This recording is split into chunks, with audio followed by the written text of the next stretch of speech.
Ganito lang pagtanggal ng mga hose sa fuel pump tank. Ayan, mga basic lang yan. Yan, yan. Ito po yung ano nya, return. Ito yung breather,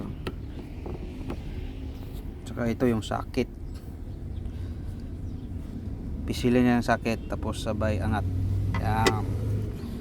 Tsaka ito yung lock ng fuel line papuntang injector. Ayan, tusukin lang yan tapos sabay ligwat paatras. Yan o. Yan, kuha na. Tapos punutin sabay paangat. Okay, tapos pang paluwag yan pag ganun. Pag ganun, no. Hindi pag ganun kasi masira yan, mga lost thread yan. Parang garter yan, mga lost thread pag papunta ka sa kaliwa. Punta ka ng kanan ang ikot.